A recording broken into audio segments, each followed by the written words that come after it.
Welcome, everyone, to Book on a Shelf. Hello! Great to be digging into another topic. Yeah, this is where we take all that complex source material you provide, the research papers, the critical takes, the history, and we really try to boil it down, pull out those essential nuggets of knowledge you need. And today, well, it's a big one.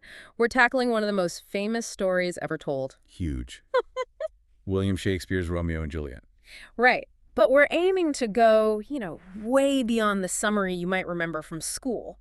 Definitely. We're cracking open the critical text to really understand the play as this incredible artistic machine. Exactly. So our mission today is pretty straightforward. We want to give you a kind of shortcut to a really comprehensive critical view. We've synthesized this stack of sources you sent, focusing hard on the play's structure, which is just ruthless. Relentless, yeah. Major themes, obviously, and also the context around its creation, which is often overlooked. Because this tragedy, it's not just about young love, is it? Not at all. It's a deep study in fate, in civic violence, social breakdown, and I guess the ultimate cost of passion.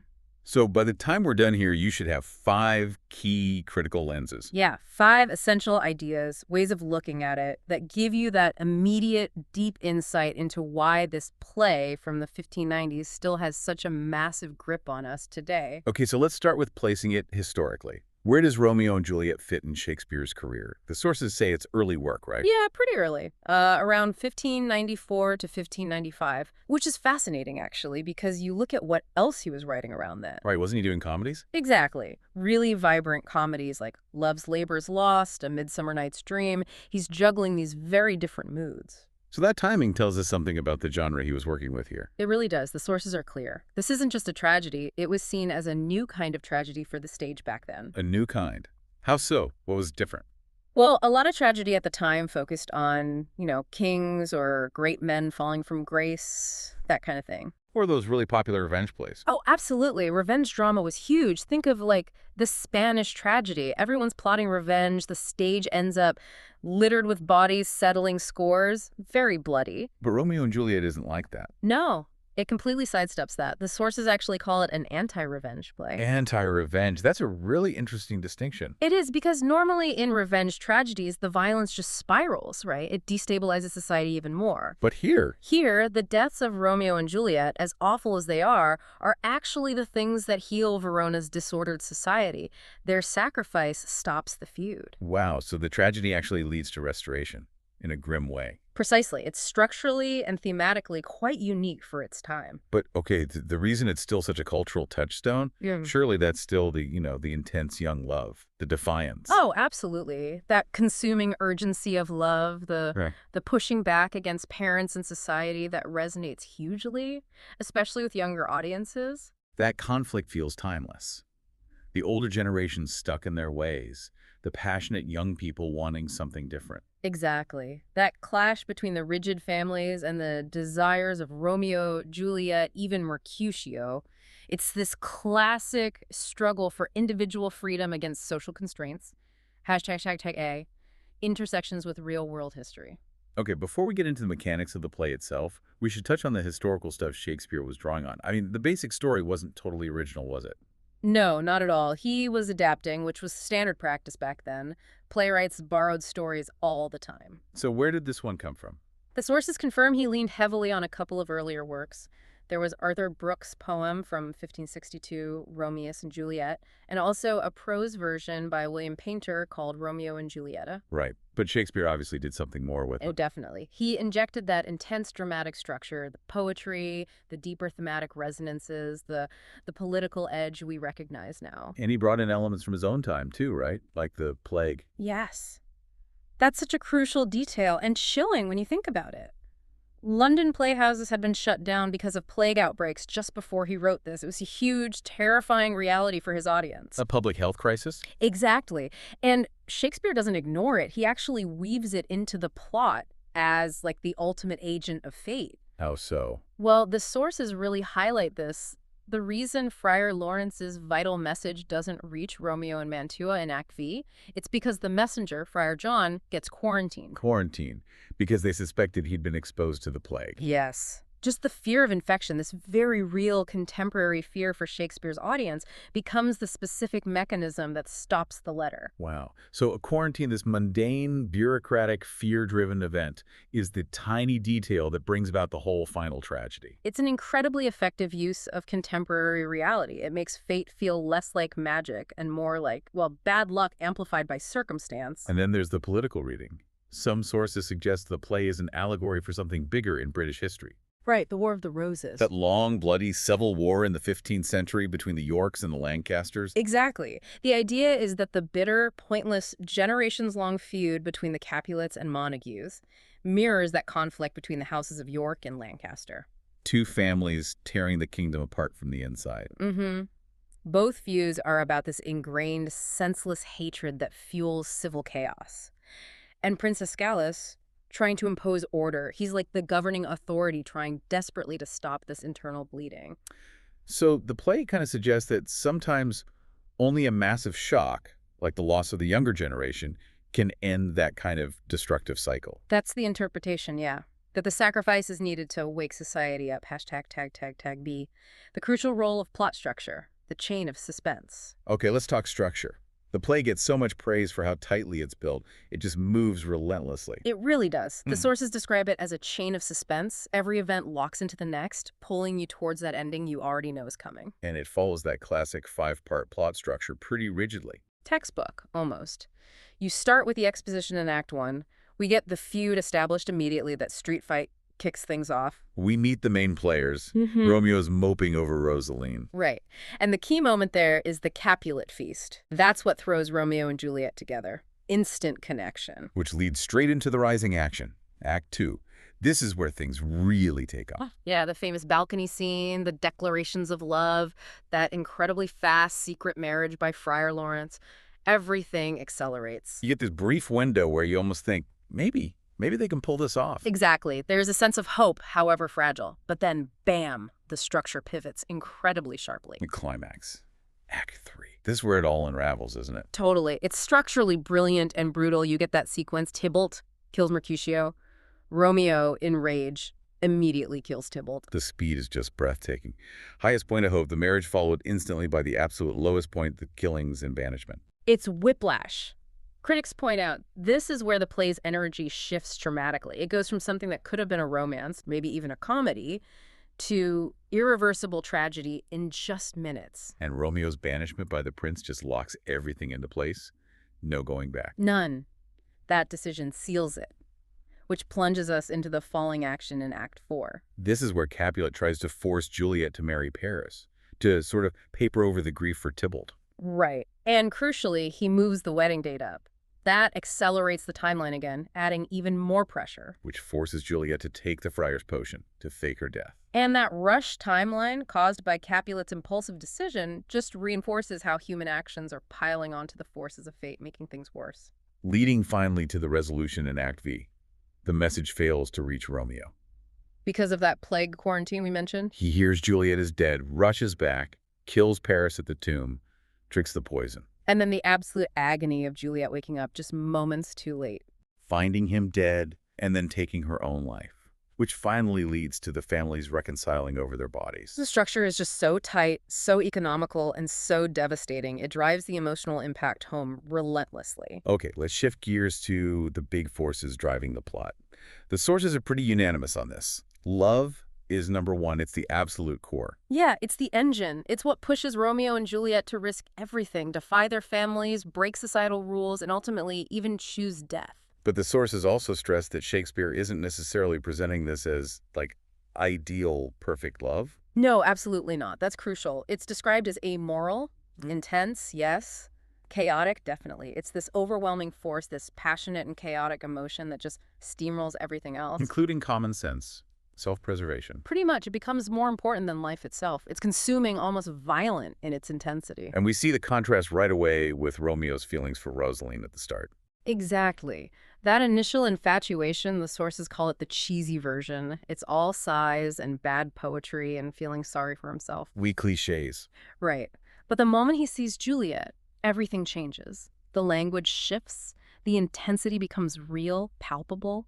And Juliet tries to capture that intensity, doesn't she? There's that famous quote. Yes, where she tries to put words to this massive feeling. Let's get it right. She says, "My bounty is as boundless as the sea, my love as deep. The more I give to thee, the more I have, for both are infinite." Infinite. That's not just romantic talk. No, it's like a mathematical concept applied to emotion. She's describing something inexhaustible, limitless, almost dangerously powerful. It demands everything.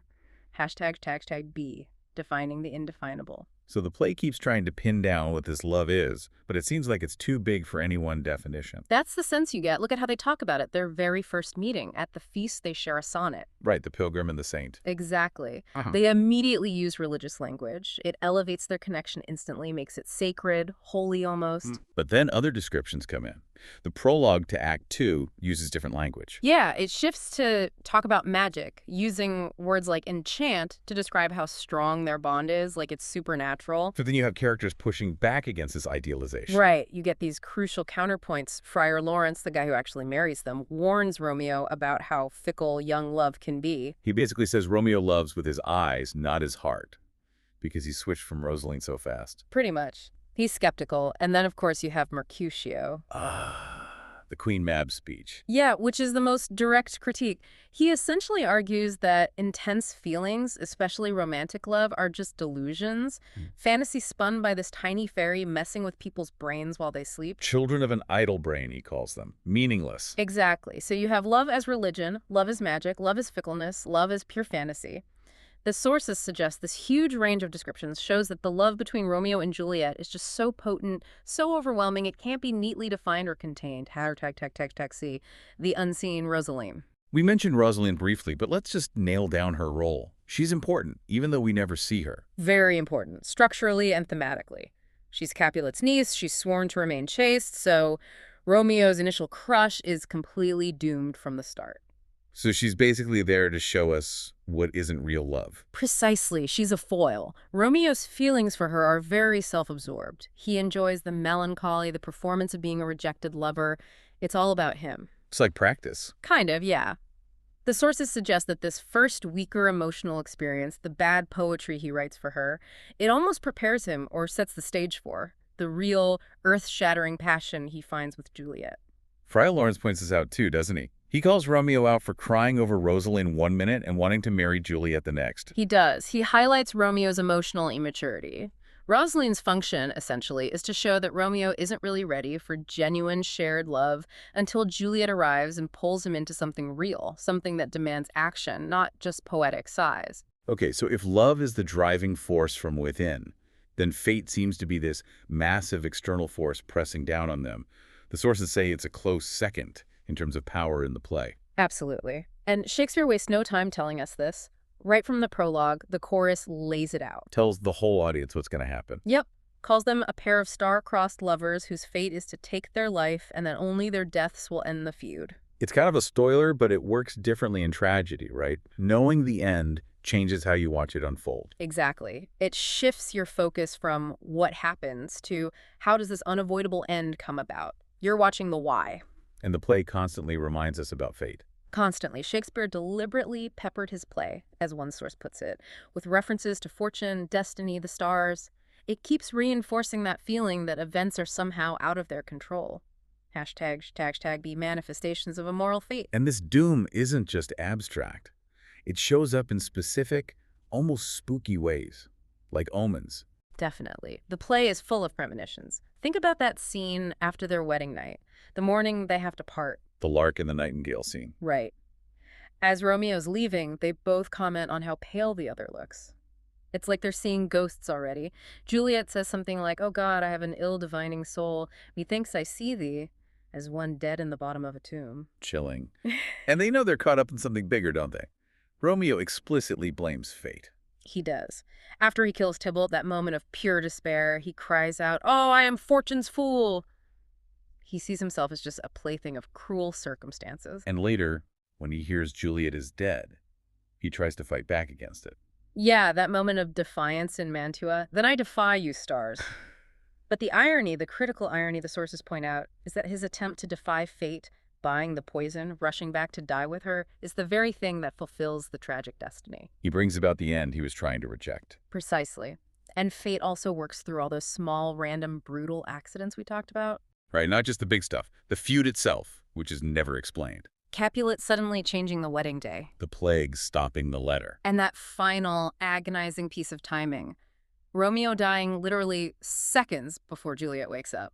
It feels like fate here isn't some grand plan. It's more like cosmic bad luck, a series of unfortunate events. That's a good way to put it. The sources suggest fate here is amoral. It's not personal or vengeful. It's this random, destructive force operating through chance, coincidence, and human error. ###see the unexplained feud. We touched on the feud as maybe representing the War of the Roses, but let's look at its function just as an element of fate within the play itself. Yeah. It drives so much violence, but we never know why it started. Exactly. And the sources stress that this lack of explanation is completely intentional on Shakespeare's part. He could have easily given us a reason. A fight over land, some ancient insult. Easily. But by leaving the ancient grudge totally undefined, he makes it feel like this external and personal curse hanging over Verona. It's almost mythological. It just is. A precondition for the tragedy. Right. It emphasizes the absurdity of the conflict, as one critic put it. It's like it was created out of nothing. Anything of nothing first create. So because it has no rational origin, it can't be solved rationally. That seems to be the implication. It's not something you can negotiate your way out of. It's just this inherited cycle of violence, an unstoppable force that ultimately requires the sacrifice of the young lovers to break it. It's fate wearing a family name. Okay, let's move to another key theme, this idea of passion's duality. If you had to pick one word for the play's energy, passion seems right.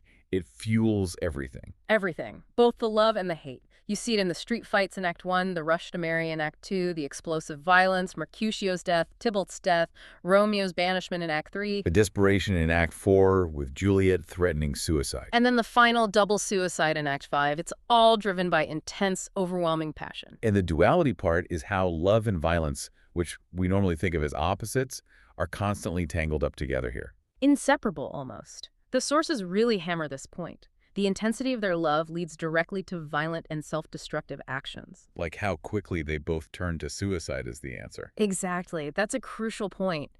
When Romeo is banished, his first instinct is suicide. When Juliet is told she has to marry Paris, her first thought is suicide. It's not just despair. It's like violence becomes the only logical outlet for their intense love when it's thwarted. So their star-crossed love finds its ultimate expression in violence. In a way, yes. They use poison and a dagger, instruments of death, to achieve their final eternal union. It's a really powerful, unsettling connection the play makes. The purity of their love finds its physical consummation only through the ultimate violence of death. Love and death merge. #, Bine. The motif of light and darkness. And tied into this is all the imagery of light and dark, night and day. It's everywhere in the play. Absolutely pervasive. But the key thing the sources note is that it's mostly neutral, not necessarily moral. It's not a simple good versus evil thing. So light isn't always good. Not always. Often, light represents Juliet's beauty or the intensity of their love. Romeo famously calls her the sun, saying she makes the darkness bright. Turns night into day. Right. But darkness is actually often their friend. Their refuge. Exactly. Because their love has to be secret, hidden from the light of public disapproval and the feud, night becomes the time they can actually be together. Darkness provides the privacy society denies them. So daylight is dangerous for them. Very. And you see that conflict perfectly in that scene after their wedding night. The argument about the birds. Is it the nightingale or the lark? Right. The nightingale sings at night, meaning they can stay together longer. The lark sings at dawn, meaning Romeo has to leave for exile. And Romeo's line there just sums it all up.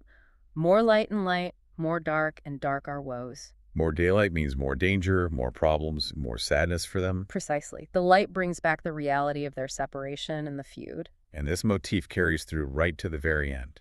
Beautifully, yes. The sources point out the final poetic resolution. The literal darkness of Romeo and Juliet's deaths in the tomb paradoxically brings about the light of hope for Verona, as their families finally reconcile in the gloom. Okay, our fifth and final big theme, or lens, is this clash. The clash between the lovers' strong sense of self, their individuality, and all the social structures boxing them in. Yeah, like a cage. They're constantly pushing against these powerful institutions. Like what specifically? Well, family, obviously, and patriarchy, the power of the father figure, especially Lord Capulet. Hmm. Then there's law and social order, represented by Prince Aeschylus and his decrees. Religion plays a role, too, through the friar. And that whole complex code of masculine honor, the pressure to fight, to avenge insults, which drives Tybalt and Mercutio, and eventually Romeo, too. So these are all external forces demanding they conform, behave in certain ways. Exactly. And the tragedy is watching these two people who just want a private life together constantly get dragged back into the public drama, the violence by these social obligations, hashtag B, acts of defiance and reclaiming individuality. But they do push back. Yeah. Juliet's defiance of her father is a huge moment. Massive. When she refuses to marry Paris, refuses to be just handed over like property, and Lord Capulet's reaction is terrifyingly revealing. He just snaps, right? Goes from seeming like a concerned dad to something else. Completely. Remember earlier he told Paris to wait, that Juliet had to say, "My will to her consent is but a part." Seems reasonable. But as soon as she actually exercises that will and says no, He explodes, calls her young baggage, disobedient wretch, tallow face, threatens to throw her out on the street, disown her completely. It's raw patriarchal fury. she's challenging his absolute authority. And the expected role of women at the time. And Romeo tries too, right? He tries to step outside the feud initially. By refusing to fight Tybalt. Yeah. After secretly marrying Juliet, Tybalt is now his kinsman.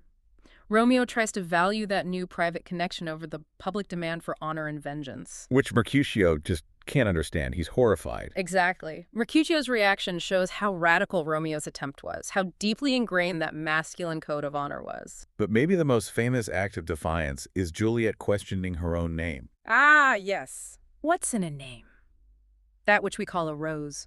By any other name would smell as sweet. Such a profound moment. It really is. She's basically arguing that identity, love, the essence of a person, exists separately from the labels society imposes. The name Montague or Capulet is just an arbitrary divider. It's not who they are. But ultimately, their attempts to carve out that individual space fail. Tragically, yes. The social pressure is just too immense. The sources conclude, quite bleakly, that the only way they can find peace from their poisonous society is through the ultimate privacy, death, and eternity together, away from it all. Hashtag C. Key character roles in the social system. And the other characters aren't just bystanders. They actively uphold the system, right? Yeah. Let's look at Lord Capulet again. His volatility is key. He changes his mind so quickly. First, he's cautious, telling Paris to wait 2 years for Juliet. Well, seems protective. But then, after Tybalt's death, maybe trying to cheer everyone up or just reassert control, he suddenly demands the wedding happen immediately, moved up to Thursday. Which puts Juliet in an impossible position. His whims trap her. Exactly. And Lady Capulet, she's just as invested in the feud, maybe even more openly than her husband sometimes. She wants revenge for Tybalt. Desperately, she demands Romeo be executed, and later, when Juliet is grieving though Lady Capulet thinks it's for Tybalt, she actually offers to send someone to Mantua to poison Romeo. Believing that will make Juliet feel better. Wow. Shows how deeply ingrained the violence is. Then there's Prince Aeschylus. He's the face of the law. Trying to keep order. He threatens death for anyone caught brawling in public again. Right, he's trying to de-escalate. And after the Mercutio-Tybalt fight, he does try to be just, in a way. How so? He weighs the situation. Tybalt started it by killing Mercutio, who is the prince's own relative, so he reduces Romeo's sentence from death to banishment. But he still finds both families heavily. He's trying to impose consequences, but often feels like he's reacting rather than preventing. And then Mercutio.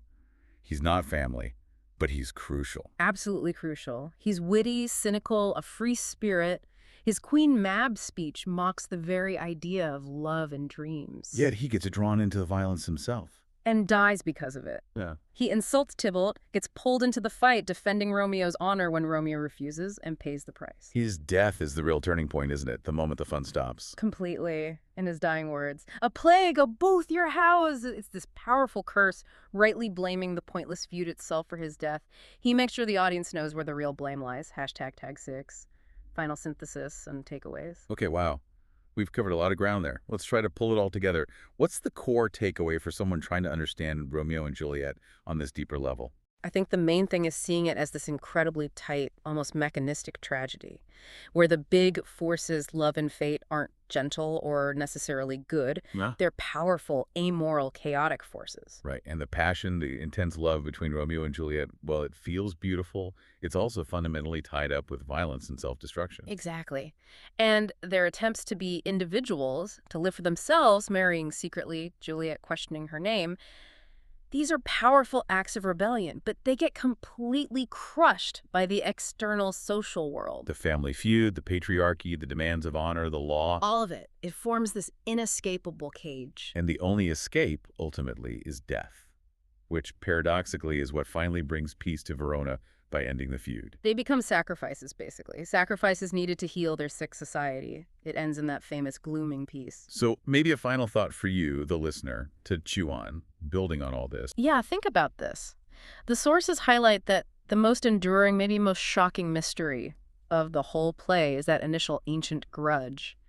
We never find out what started the fight between the Montagues and Capulets. It's just there, assumed. And that very lack of explanation underlines its absurdity.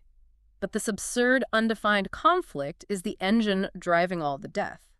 So the question to ask yourself is, what do you think is the ultimate villain here? Is it the pointless, inherited feud? Is it impersonal fate? Or is it maybe the lover's own consuming, destructive passion? That's a great question. Really forces you to weigh those different elements we've talked about. Something to definitely reflect on next time you encounter the play. Definitely. Well, thank you for joining us for this very deep dive into Shakespeare's masterpiece here on Book on a Shelf. Yeah, we hope these 5 lenses, the context, the nature of the love, the role of fate, that duality of passion, and the social critique give you a richer way to appreciate just how complex and, frankly, brutal this play is. Absolutely. And before you head off, if you found this discussion useful, please do remember to like, share, and subscribe to the channel. It really helps us keep doing these deep dives. And it does indeed. And stay tuned for the next episode. We'll see you then.